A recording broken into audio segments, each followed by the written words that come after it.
یہ ملک ترقی نہیں کرے گا. یہ پاکستان کا فارمولہ نہیں ہے, پوری دنیا کا فارمولہ ہے. پی ڈی ایم یہ بات لے کر میدان میں آئی ہے, ہمیں اقتدار میں حصہ نہیں چاہیے. ہم اس نظام کو بدل کے پاکستان کو ایک بہتر مستقبل دینا چاہتے ہیں. آج ایک وزراء کی فوج جو ہے وہ کہہ رہی ہے پی ڈی ایم, میں وزراء سے کہتا ہوں اپنے کام کی بات کریں, اس طرح عوام کو بتائیں کہ آپ نے اپنے محکمے کے اندر کیا کام کیا ہے. پی ڈی ایم کل ایک اجلاس ہوا, پی ڈی ایم نے ہر فیصلہ جو ہے وہ اتفاق رائے سے کیا ہے. کل اس بات پر کہ لانگ مارچ کے بعد استعفے دیے جائیں یا نہ دیے جائیں, اس پر اتفاق رائے قائم نہیں ہو سکا. پیپلز پارٹی کو مہلت دی گئی ہے کہ اپنی سینٹرل ایگزیکٹو کمیٹی سے یہ فیصلہ لیں, اس بات کی اجازت لیں, ان کے سامنے یہ رکھیں کہ آج ہم اس فرسودہ نظام کا حصہ نہیں بننا چاہتے. ہم یہ سمجھتے ہیں کہ آج ملک کے لیے, عوام کے لیے یہ بہتر ہے کہ اپوزیشن جو ہے اس نظام سے, جس کا کوئی ادارہ نہیں چل رہا, جہاں پر پارلیمان مفلوج ہے, جہاں پر حکومت عدلیہ پر حملہ آور ہے, جہاں پر حکومت صحافت پر, میڈیا پر حملہ آور ہے, جہاں حکومت الیکشن کمیشن پر حملہ آور ہے, جہاں حکومت کو مہنگائی کی پرواہ نہیں, جس کا وزیر اعظم پاکستان کی تاریخ میں سب سے زیادہ تقریریں کر چکا ہے, لیکن ایک دفعہ بھی مہنگائی کی بات نہیں کر سکا, ایک دفعہ بھی پاکستان کے عوام کی بات نہیں کر سکا. پی ڈی ایم کی کامیابی یہ ہے کہ وہ باتیں جو دبے الفاظ میں بند کمروں میں ہوتی تھیں, آج پاکستان کے عوام کے سامنے ٹیلی ویژن پر ہوتی ہیں. جو مقدس گائے تھی وہ مقدس گائے آج جواب دہ ہے. یہ معاملات جو ہیں, یہ پی ڈی ایم ایک تحریک ہے. اس تحریک کا مقصد ملک کو آئین کے مطابق چلانا ہے. یہ واحد مقصد ہے جس کے لیے مسلم لیگ اور دیگر جماعتیں پی ڈی ایم میں شامل ہیں. پی ڈی ایم اس وقت تک ایک انتخابی اتحاد نہیں ہے. بن سکتا ہے, نہیں بھی بن سکتا, وہ بات کی بات ہے, لیکن ہم آج اس بات پر پوری پی ڈی ایم متفق ہیں. اختلاف رائے ہمارے ہر اجلاس میں ہوتا ہے, لیکن اتفاق رائے بھی ہر اجلاس میں ہوا, کل نہیں ہو سکا, انشاءاللہ مستقبل میں ہو جائے گا, اور یہ تحریک اپنا سفر جاری رکھے گی. میں آج پھر بہت سی قیاس آرائی, اس ملک کے وزیر اعظم نے اسپیکر کو خط لکھا ہے. وہ وزیر اعظم جس کو نہ پارلیمان کے آداب کا پتہ ہے, نہ پارلیمان میں آتا ہے, اس اسپیکر کو خط لکھتا ہے جس کو پارلیمان کے نہ آداب کا پتہ ہے, نہ رولز کا پتہ ہے, نہ روایات کا پتہ ہے. تو یہ دو جاہل جو آپس میں خط لکھ رہے ہیں, ان سے ملک کے مسائل حل نہیں ہوں گے. خط لکھنے والا کون ہے؟ جس کی حکومت نے ڈسکا میں 20 پریزائڈنگ افسر اٹھا لیے, جس نے ڈسکا میں ووٹ سمیت عملہ اٹھا لیا. آج مہینے سے اوپر ہو گیا ہے, کوئی تفتیش نہیں ہو سکی کہ اٹھانے والا کون تھا. آج وہ وزیر اعظم خط لکھ رہا ہے. یہ گھر میں ایک دوسرے کو خط اب لکھنے شروع کر دیے کہ ملک میں جو الیکشن کا نظام ہے بڑا بگڑ گیا ہے. الیکشن کا نظام تو موجود ہے, اس میں بگاڑ پیدا کرنے والے کو پکڑیں, ڈسکا میں پریزائڈنگ افسر کو اٹھانے والے کو پکڑیں, ڈسکا میں ووٹ چوری کرنے والے کو پکڑیں, سینٹ کے اندر کیمرے لگانے والے کو پکڑیں, ملک کے سب سے بڑے ادارے سینٹ کے انتخاب میں پریزائڈنگ افسر جس نے لگایا اس کو پکڑیں، جو ایک دن پہلے تک حکومتی بینچز پر آدمی بیٹھا تھا، جس نے اپنی ہدایات نہیں دیکھی کہ خانے کے اندر کہیں بھی مور لگ سکتی ہے، اور آج سینٹ چیئرمین کے الیکشن کو متنازع بنا دیا۔ اب بات کرتے ہیں الیکٹرانک ووٹنگ مشینوں کی۔ یہ مشینیں کو اٹھا کے لے جائیں گے تو اس ملک میں کون سا انصاف ہوگا؟ ان مشینوں کے اندر جو ڈیٹا ہے اس کو غائب کر دیا جائے گا تو کہاں سے ہم کس کے پاس جائیں گے؟ آج ملک میں الیکشن چوری کرنے کا ایک نیا ذریعہ بنانے کی کوشش کی جا رہی ہے، اور بنانے والے کون ہیں؟ جو خود الیکشن چوری کرنے میں ملوث ہیں، جو خود ایک چوری شدہ متنازع الیکشن، پاکستان کی تاریخ کے سب سے متنازع الیکشن کی صورت میں حکومت میں آئے ہیں۔ آج وہ ملک میں الیکشن کے نظام کی بات کر رہے ہیں۔ جس طرح بھیڑیا جو ہے وہ نگرانی کرتا ہے جب بھیڑوں کی، تو پھر اس کا آخر میں کیا ہوتا ہے وہ بھی آپ سب جانتے ہیں۔ تو آج بھیڑیا کہہ رہا ہے کہ یہ جو الیکشن کا نظام ہے میرے حوالے کر دیں، یہ الیکٹرانک ووٹنگ مشینیں میں اصلاح کا ایک پہلو لے کر آ رہا ہوں، اور انٹر پارلیمنٹری کمیٹی بنائی جائے۔ وہ پارلیمان جو چلتا نہیں ہے، جس میں کوئی پارلیمانی آداب نہیں ہے، اگر اسپیکر کو پارلیمانی آداب کا پتہ ہوتا، اس ملک کے وزیر اعظم نے کھڑے ہو کر اس کے سامنے 5 اپوزیشن لیڈروں کا نام لے کر گالیاں نکالی، ان کی حد تک کی الزامات لگائے، اسپیکر خاموش بیٹھا رہا۔ آج اس اسپیکر کی پارلیمانی کمیٹی میں کون جائے گا؟ کیسے جائے گا؟ اگر اسپیکر میں ہمت ہے تو وزیر اعظم کی جو بیانات تھے اس تقریر میں ان کو ایکسپنج کرے، یہ اس کا اختیار ہے، اس کی ذمہ داری ہے، اگر اس کو پارلیمانی آداب کا پتہ ہے اور اگر اس میں ہمت ہے۔ اگر بے شرم ہو کر نوکری کرنی ہے تو کرتا رہے، پھر نہ یہ پارلیمان چلے گا، نہ پارلیمان جس میں آج تک پاکستان کے عوام کی بات نہ ہو سکی، جس میں مہنگائی کی بات نہ ہو سکی، جس میں چینی کی بات نہ ہو سکی، آٹے کی بات نہ ہو سکی، بجلی کے بلوں کی بات نہ ہو سکی، وہاں پر عوام کی تکلیف کے بارے میں سوال اٹھانا اسپیکر روکتا ہے۔ اسپیکر آج ملوث ہے اس پارلیمان کے نظام میں، یہ نظام نہ چل سکے۔ اسپیکر جو ہوتا ہے غیر جانبداری کا مظاہرے کے ساتھ اپوزیشن کا اعتماد حاصل کرتا ہے۔ یہ وہ اسپیکر ہے جو نہ لیڈر اپوزیشن کو بولنے دیتا ہے، جس کو اپوزیشن کی سامنے کی بینچز خالی نظر نہیں آتی، لیڈر دا اپوزیشن بھی جیل میں جس پر کوئی مقدمہ نہیں ہے، پارلیمنٹری پارٹی کا لیڈر بھی جیل میں، اسپیکر خاموش بیٹھا ہے، اس ہاؤس کا کسٹوڈین خاموش بیٹھا ہے۔ یہ آج ملک کی بدنصیبی ہے۔ اس اسپیکر پر کون اعتماد کرے گا؟ اسمبلی کے احاطے کے اندر 6 قومی اسمبلی کے ممبران پر ایک موب جو ہے، بدماش جو ہیں وہ حملہ آور ہوتے ہیں، اسپیکر خاموش بیٹھا ہے۔ اسی دن 1 گھنٹے بعد لیڈر آف دا ہاؤس، جو سارے ہاؤس کا لیڈر ہوتا ہے، وہ تقریر کرتا ہے، سوائے اپوزیشن کو گالیاں نکالنے کے نام لے لے کر اور کوئی بات نہیں کرتا۔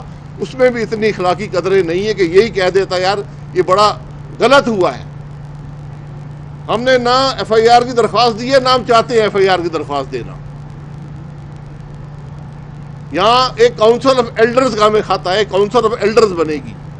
یہ قبیلہ نہیں ہے میرے بھائی، یہ پارلیمان ہے، یہاں پر کمیٹیاں موجود ہیں۔ اسپیکر کو اسی دن نوٹس لے کر اسی وقت کمیٹی کا اجلاس بلانا چاہیے تھا۔ اس کی ذمہ داری کے اندر حملہ ہوا ہے، اس کی وجہ سے حملہ ہوا ہے۔ یہ وہی اسپیکر ہے جس نے یہ روک دیا تھا کہ جہاں پر ہم رہتے ہیں، جو پارلیمنٹ لاجز ہیں، جو ایم این ایز رہتے ہیں، سینیٹر رہتے ہیں، وہاں پر میڈیا نہیں آ سکتا۔ یہ اسپیکر کے آرڈر ہیں۔ تو آج پی ڈی ایم جو ہے وہ ان خرابیوں کا مقابلہ کرنے کے لیے آئی ہے. ہم کچھ ذاتی طور پر نہیں چاہتے. ہم نے اسپیکر سے پروڈکشن آرڈر مانگنے چھوڑ دیے ہیں. جو اس کی ذمہ داری ہوتی ہے کہ عوام کے نمائندے اسمبلی میں آ کر اپنے عوام کی نمائندگی کر سکے, اس اسپیکر نے اس سے بھی محروم کیا ہے پاکستان کے عوام کو. تو آج انشاءاللہ پی ڈی ایم اپنے نظریے پر, اپنے راستے پر, اپنی تحریک پر, اپنے مقصد پر قائم ہے اور انشاءاللہ آگے بڑھے گی. اس ملک کو انشاءاللہ ایک آئینی اور قانونی نظام حکومت دے گی. ایک سیکنڈ ٹھہر دیں.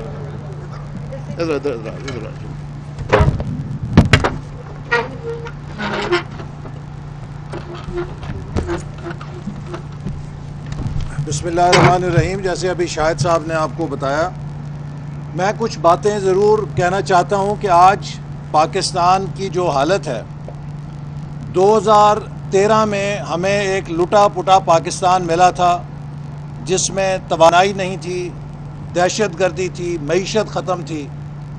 2018 میں ہم نے پاکستان کی معیشت کو 5.8% پہ چھوڑا. ملک کی تاریخ کا سب سے بڑا 5 سالہ منصوبہ 3200 ارب روپیہ ملک کی ترقی پہ خرچ کیا. سی پیک میں 29 ارب ڈالر کی سرمایہ کاری ملک کے اندر لگائی. مہنگائی کے جن کو بوتل میں بند کیا, دہشت گردی ختم کی. آج 3 سال کے بعد مسلم لیگ نون کا یہ حق ہے کہ جنہوں نے یہ ملک ہم سے چھین کے پی ٹی آئی کے حوالے کیا, ہم یہ سوال ضرور کریں کہ پاکستان کے 22 کروڑ عوام نے کیا غلطی کی تھی کہ ان کا یہ مقدر بنایا جائے. پاکستان کے 22 کروڑ عوام نے کیا توہین کی تھی کہ ان کے ذمے یہ بربادی, یہ تباہی دی جائے. اگر ہم سے ملک چھینا گیا تھا تو ہم نے 5.8% پہ ترقی چھوڑی, پی ٹی آئی 6% پہ لے جاتی, 6.5% پہ لے جاتی. ہم کہتے ہم سے حکومت چھینی گئی ہے لیکن ملک ترقی کر رہا ہے, ہم خوش ہیں ملک ترقی کر رہا ہے. ہم سے الیکشن چرا کے حکومت چھینی گئی اور اس کے بعد ملک کو بربادی میں پھینک دیا گیا. آج جو حکومت کے وزراء چیخ داڑ کر رہے ہیں, میں ان سے سوال کرنا چاہتا ہوں کہ ہم نے پاکستان کی معیشت 5.8% پہ چھوڑی, آپ نے نیگیٹو 0.4 پہ 2 سالوں کے اندر پہنچا دی. کون ذمہ دار ہے؟ اس کا جواب دیں. قوم آپ سے جواب مانگتی ہے کہ انڈیا 11.5% پہ گرو کر رہا ہے, ہم -0.4 سے گرو کر رہے ہیں. یہ فرق کتنی دیر قائم رہے گا؟ اگر اسی رفتار سے ہم چلتے رہے تو ہم تو انڈیا کے مقابلے میں نیپال یا سری لنکا بننے جا رہے ہیں. یہ ایٹم بم شم کام نہیں دے گا جب اتنا فرق ہو جائے گا. کوئی جواب دہ ہے؟ پاکستان کی اس معاشی تباہی کا کون ذمہ دار ہے؟ ہم نے 5 سال لگاتار گروتھ ریٹ میں اضافہ کیا تھا. ہمارے ہر سال میں پچھلے سال سے ترقی کی شرح آگے گئی تھی, اور اب جو ورلڈ بینک اور آئی ایم ایف کہہ رہے ہیں کہ 2025 تک بھی 2018 کی گروتھ ریٹ نہیں آئے گی, یعنی کہ 2025 تک بھی ہم 2018 کی شرح ترقی پہ نہیں پہنچ سکیں گے. اس کا کوئی ذمہ دار ہے؟ کون اس بات کا جواب دے گا کہ پاکستان کی فی کس آمدنی جو ہمارے دور میں مسلسل بڑھ رہی تھی, وہ تاریخ میں پہلی دفعہ $200 کیوں کم ہو گئی ہے؟ کوئی اس کا جواب دے سکتا ہے؟ کون اس بات کا جواب دے گا کہ آج 3 سال کے بعد بھی پاکستان کی برآمدات ہم نے جہاں چھوڑی تھی اس سے کم ہے؟ ایکسپورٹس 2021 میں بھی 2018 میں جہاں ہم نے چھوڑی تھی ان سے کم ہے, اس کے باوجود کہ 40% ڈیویلیویشن کر کے ملک پہ مہنگائی کا پہاڑ توڑ دیا گیا. کون اس بات کا جواب دے گا کہ آج فورن ڈائریکٹ انویسٹمنٹ پاکستان میں پچھلے سال کے نسبت 30% گر چکی ہے، اور اگر 2018 سے دیکھیں تو 300% کم ہو چکی ہے۔ کوئی اس کا جواب دے گا کہ پاکستان میں آج بیرونی سرمایہ کیوں نہیں آ رہا؟ اس بات کا کون جواب دے گا کہ 1000 ارب کا جو ڈیولپمنٹ بجٹ تھا وہ سکڑ کر 500 ارب ہو چکا ہے؟ 22 کروڑ عوام کی ترقی کے لیے ترقیاتی بجٹ 1000 ارب سے گھٹا کے 500 ارب کر دیا گیا ہے۔ کون اس بات کا جواب دے گا کہ اعلیٰ تعلیم کا اور صحت کا بجٹ گھٹا دیا گیا ہے؟ آج پاکستان کی ہر یونیورسٹی بدترین مالی خسارے میں جا چکی ہے، فیسوں میں 100 گنا اضافہ کیا جا رہا ہے۔ کون اس بات کا جواب دے گا کہ پاکستان کے دفاعی بجٹ میں اضافہ کرنے کے لیے ہمارے پاس خزانے میں کچھ نہیں ہے؟ 2 سال سے دفاعی بجٹ فریز ہے چونکہ حکومت ٹیکس اکٹھا کرنے میں ناکام ہے۔ اس بات کا کون جواب دے گا کہ آج مہنگائی کی ملک میں وہ شرح ہے جو پچھلے 25 سال میں نہیں تھی؟ کون اس بات کا جواب دے گا کہ آج ملک میں بے روزگاری کی وہ شرح ہے جو پچھلے 21 سال میں نہیں تھی؟ یہ وہ سوال ہیں جن کے لیے قوم جواب مانگتی ہے۔ اور کون اس بات کا جواب دے گا کہ 3 سالوں میں سی پیک کا $1 کا نیا منصوبہ یہ منظور نہیں کر سکے اور شروع نہیں کر سکے؟ وہ منصوبے جو ہم نے شروع کیے تھے وہ بھی ابھی تک مکمل نہیں ہو سکے۔ ایک منصوبہ نہیں شروع کیا چونکہ انہوں نے سی پیک کو متنازع کیا۔ کون اس بات کا جواب دے گا کہ آج کشمیر ہمارے ہاتھ سے جا چکا ہے؟ کون سقوط کشمیر کا قوم کو جواب دے گا؟ آپ سوائے جگتیں کرنے کے ایک فوج ہے وزیروں کی جو سوائے جگتیں کرنے کے، اور ایک وزیر اعظم ہے جو کھڑا ہو کے کبھی ہمیں بتاتا ہے چین کا ماڈل اچھا ہے، اگلے دن بتاتا ہے امریکہ کا ماڈل اچھا ہے، اگلے دن بتاتا ہے سعودی عرب کا ماڈل یہ ہے، اس کے بعد کسی دن کوریا کے ماڈل کا قصیدہ پڑھنا شروع کر دیتا ہے۔ بھائی آپ کا اپنا بھی کوئی ماڈل ہے کہ نہیں ہے؟ آپ کا ماڈل صرف تباہی، انارکی اور بربادی ہے جو آپ نے پاکستان کو دی ہے۔ ہم یہ پاکستان چھینیں گے آپ سے، دوبارہ مزید تباہ نہیں کرنے دیں گے، اور یہ ہمارا عزم ہے۔ پاکستان کے 22 کروڑ عوام سے ہمارا عزم ہے کہ ان کی خوشحالی کا جو سفر ہم سے چھینا گیا تھا ہم اس کو دوبارہ چھین کے اس ملک کو ترقی پہ ڈالیں گے۔ جی سوال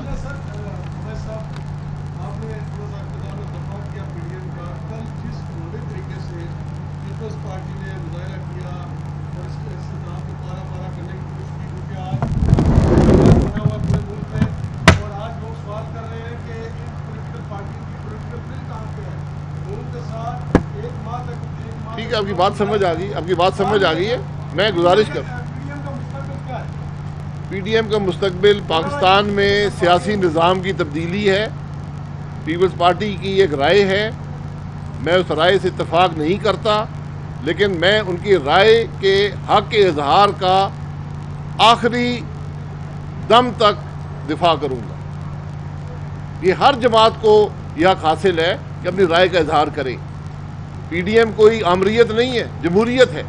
انہوں نے بات کی ہے، ہم نے ان کو موقع دیا ہے کہ پی ڈی ایم کی 9 جماعتیں کیا کہہ رہی ہیں اس پر اپنی بات کر دیں۔ سر آپ متحد ہیں لیکن کس گراؤنڈ پر متحد ہیں؟ ایک اتنی بڑی تحریک اتنے ماہ اپنے پورے ملک کو، پوری عوام کو ایک 26 مارچ کی ڈیٹ، اور اس سے پہلے بھی کئی ڈیٹس پہ لگایا رکھا۔ کوئی ڈیٹ ہم نے نہیں لگائے رکھا میرے بھائی، بات بڑی سیدھی ہے، بات بڑی سیدھی ہے۔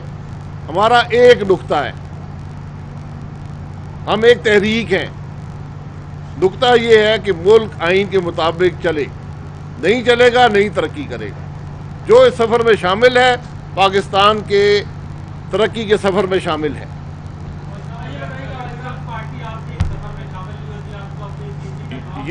یہ آپ کی رائے ہے، آپ کی رائے ہے، میں نے کہہ دیا ہے، انہوں نے اپنے اختلاف رائے کا اظہار کر دیا ہے، یہ اختلاف رائے ان کا حق ہے۔ اچھا بادشاہ جی بتائیے گا، آپ نے کہا کہ اختلاف رائے ان کا حق ہے، مان لیا ان کا حق ہے، لیکن اگر پاکستان پیپلز پارٹی یہ کہتی ہے کہ ہم صوبائی حکومت نہیں بھی چاہتے ہیں تو پھر پی ڈی ایم کا پھر آپ کا کیا جواب ہوگا؟ کیونکہ آپ اور 9 جماعتیں جو ہیں میرے بھائی صوبائی حکومت کی یہاں پر کوئی بات نہیں ہوئی، یہ قومی اسمبلی سے استعفے کی بات تھی. جی جی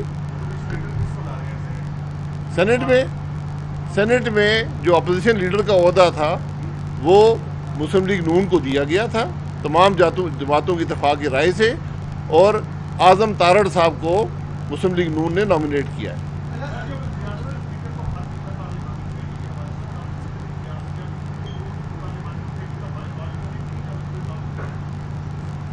دیکھیں، پارلیمانی کمیٹیاں اعتماد میں بنتی ہیں. پارلیمانی کمیٹی وہ سپیکر نہیں بنا سکتا جو ایوان کا اعتماد نہیں رکھتا، جس کا رویہ، جس کا ریکارڈ اس بات کی عکاسی کرتا ہے کہ نہ اس کو پارلیمان کی روایات کا پتہ ہے، نہ اس کو پارلیمان کی روایات کی پرواہ ہے. ایسے اسپیکر پر کوئی اعتماد نہیں ہے کسی کا. 22 تاریخ کو ایڈرس کی جو اسپانسر ہے اس کا آپ نے 2 نام کیا ہے، تنویر اور مرزا صاحب کو نام واپس لے رہے ہیں یا اس خلاف سے جا رہے ہیں؟ ہم نے کوئی نام نہیں دیا. کاؤنسل فار ایلڈرز کون سے اسمبلی کے قانون کے تحت یا رول کے تحت بنی ہے، ہمیں بتا دیا جائے. یہاں کمیٹیز ہوتی ہیں. ایلڈرز کس کو کہتے ہیں؟ یہ میں نے پہلے کہا، یہ قبیلہ نہیں ہے جہاں جو زیادہ عمر کے لوگ ہیں ان کو اکٹھا کر کے کوئی جرگہ بنا لیں گے. یہ نئی باتوں کے اختراع یا چھوڑ دیں. پہلے دن ہی اسپیکر کو معافی مانگنی چاہیے تھی کہ میری وجہ سے یہ سب معاملہ ہوا. لیڈر آف دا ہاؤس کو بولتا کہ جاؤ اس کی تفتیش کرو، کیوں یہ معاملہ پیش آیا ہے. لیکن وہ وہاں بیٹھ کر لیڈر آف دا ہاؤس کی گالیاں سنتا رہا جو ان ممبران کو دے رہا تھا جو اسمبلی میں موجود نہیں تھے. تو جس آدمی کو یہ بھی پرواہ نہ ہو، نہ اسمبلی کے روایات کی پرواہ ہو، نہ قوانین کی پرواہ ہو، نہ بنیادی اخلاقی قدروں کی پرواہ ہو، وہ اسپیکر کہلانے کے قابل نہیں ہے. بس ٹھیک ہے جی.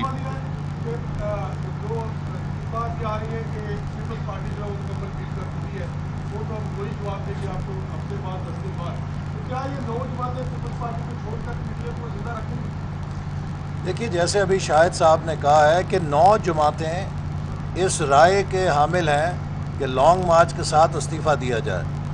پیپلز پارٹی اس سے متفق نہیں تھی اور انہوں نے وقت مانگا ہے کہ ہم اپنی سینٹرل ایگزیکٹو کمیٹی سے رجوع کریں گے اور ہمیں ان کے جواب کا انتظار ہے. تو جب ان کا جواب آئے گا اس کے بعد اس پر کوئی بات ہو سکتی ہے. لیکن میں امید کرتا ہوں کہ پاکستان کی ہر جمہوری پارٹی پی ڈی ایم کے ساتھ مل کر ملک میں آئینی اور جمہوری تبدیلی لانے کے لیے اپنا کردار ادا کرے گی. بہت شکریہ میڈم.